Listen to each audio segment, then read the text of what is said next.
do like a short walk around video of my Yukon.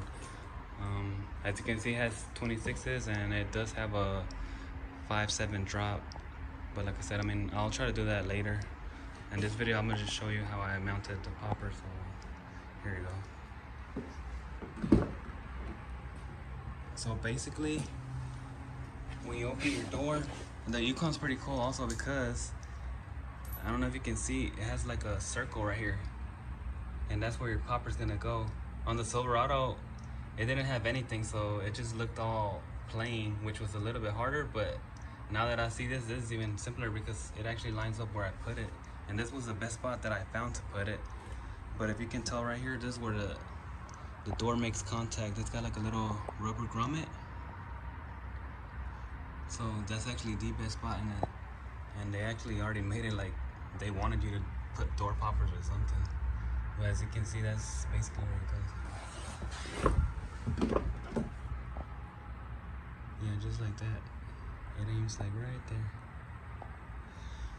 So to line it up, all I did was remove this. You can just pull it and it comes off. And if you don't have one, because some of the trucks don't have any, you can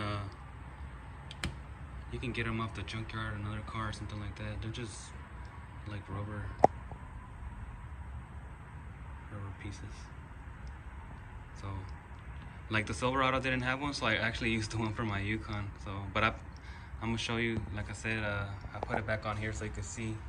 But this is basically how it looks without the grommet.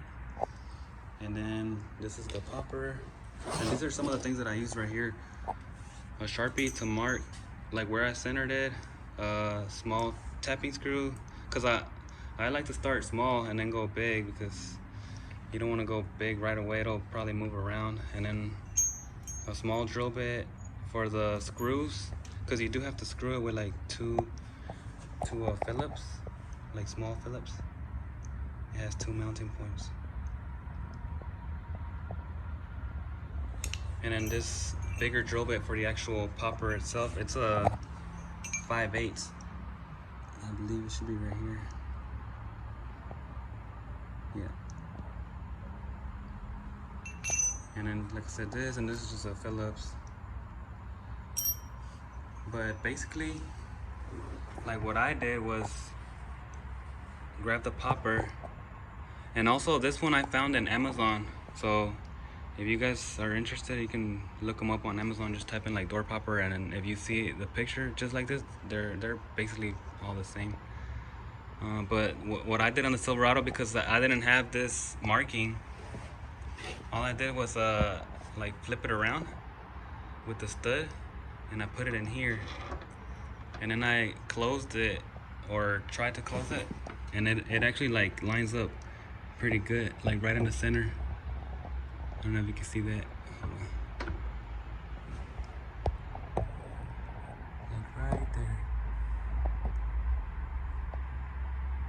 So it's basically right in the center. So if you have this molding, it's gonna be even easier. You can just mark it in the center. You don't have to like do all this. You can skip all this. But basically, that's what I did to make sure it was gonna line up. And then after that, so I went ahead and, like I said, grabbed this, and then just where it aimed right in the middle, and then I just traced it with the Sharpie. It doesn't have to be perfect, it's just to give me like an idea. And this also, like I said, if you don't have this plastic, so that's what I did on the Silverado. But basically, you can see the little hole. It's not perfect, but it's just like this. Like here's a little bit harder to trace with this plastic, but like I said, if you just center it, then it's good. So I did that, and then you just, like eyeball the center, like a small dot. So after I traced it, like I said, I used the tapping screw to drill right in the center where I had eyeballed it before. Like I said, it's just like a guide.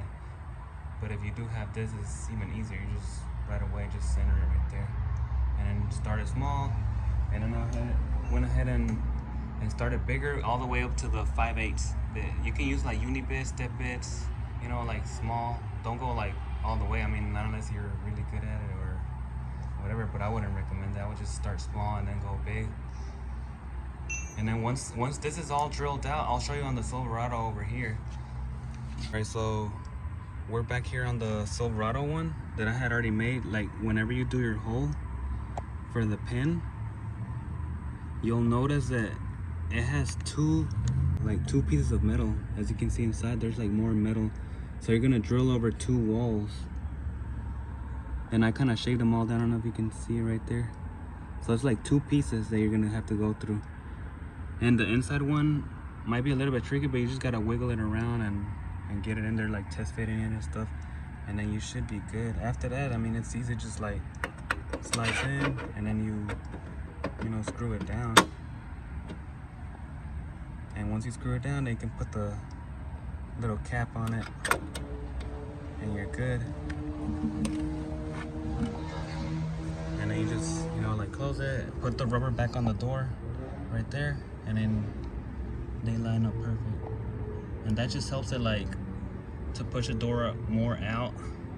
You can probably even change the rubber to some metal part so it can be stronger, but I like the factory, which it works pretty good.